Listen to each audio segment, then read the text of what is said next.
December 13th, 2006. Patrol responds to reports of gunshots outside a popular bar on the south side.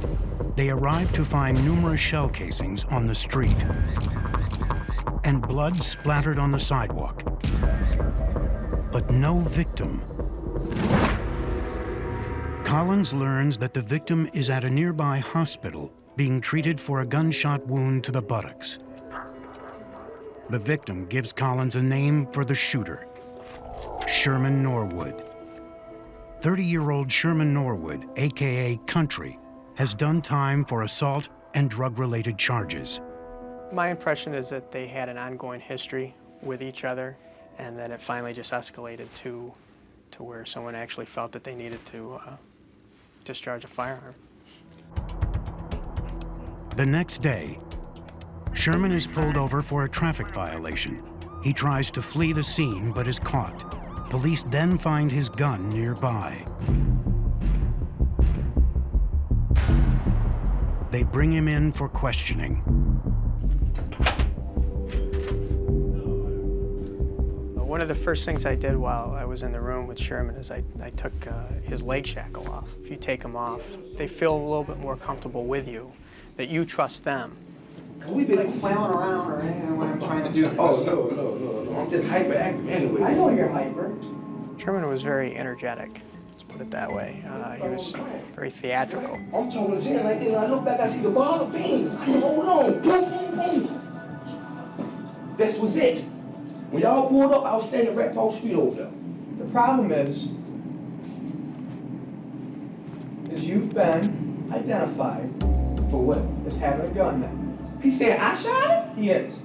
Sherman's initial reaction was he didn't believe us. He thought maybe he's trying to figure out if we're lying to him. You trying to say, you know, I let rounds off or whatever, which I didn't? You listen, man, that man damn got shot in the ass, his cousin shot him in his ass. Trust me. Typically, we won't show suspect statements, but in this case, I thought would be very powerful to let him know that, look, we're not lying that the victim told us. Right there's Bammer. That's you, Country. The black male that I know is Bammer then shot me in the buttocks with what looked like a 9mm. So now, I didn't make that up. All right. And what you finna do, Rick? I ain't got time to be arguing with you, man. I already know I ain't shoot that man in his ass, man. Okay, one more question, though. If you get shot in the ass, how the you seen me shoot you in your ass? This interview's gone on for a little bit now, and the stories have got to stop. You need to start telling us what really happened. First, Collins needs to tie Sherman to the recovered gun. In a case like this, because we found the firearm, we wanted to get a DNA sample from Sherman. So if he was holding that firearm, there's a good chance that the lab would be able to get his DNA from the gun.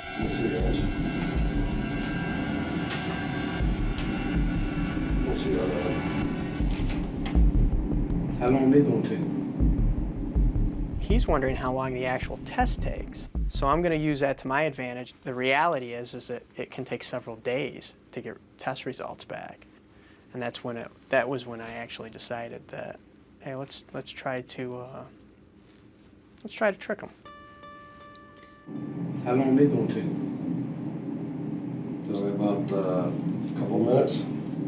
All you gotta do is you take this and rub it inside your mouth. Up, inside, and down, about. Put on your cheek, inside your cheek. He really thought that we did it right there and then, and it would only take a couple minutes and we would know. Moments later, Collins pretends the results are in. That's a match. That's what? Match. That's a match. It's a match. What's the match? I'm the gun? I still don't want you saying that I'm the one that shot Okay, but somebody. how can I go on, how can I even believe you when there's certain things I know 100%? There ain't no doubt about Is that it about the gun? that you had that gun last night.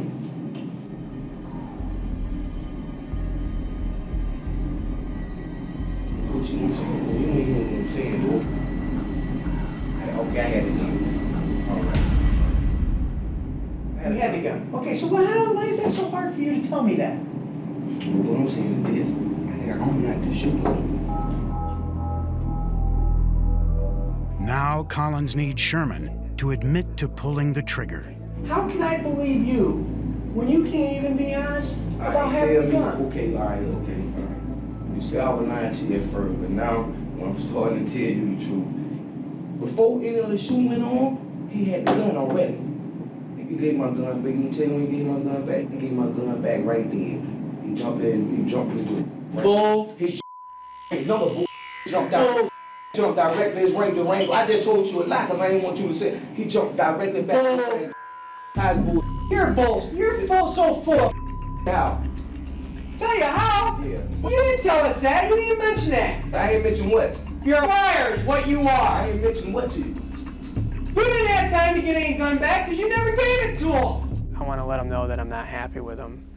So I like pretend that I'm getting mad at him. It's very important to change your tactics, change your emotions to what's going on at that particular moment in the room.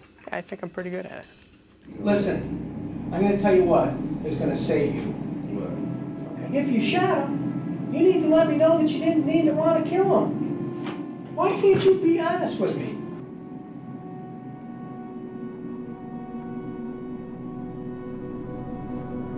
I let off 2 or 3. Question is whether or not you're trying to kill him or just insult him. I just told you, ain't nobody trying to kill. Okay. Ain't nobody trying to kill nobody. Then why is that so hard to tell me? Ain't nobody trying to take his life. And nobody was meant to get killed. Hell, well, if I could have been and killed dude when I went in front of people like that, I So you would. just want When Sherman finally confessed to shooting the gun, I felt really good because now we've met our objectives. And that is just that, to put the gun in his hand and to show that he was responsible for shooting our victim. That ranks up there as one of the most amusing interviews I've had, with Sherman buying the fact about us being able to do the test results right there. If the suspect is willing and continually wanting to talk to you and he hasn't quite told you the whole truth, stay with it, and eventually you're gonna get there. But you have to be persistent enough to keep going.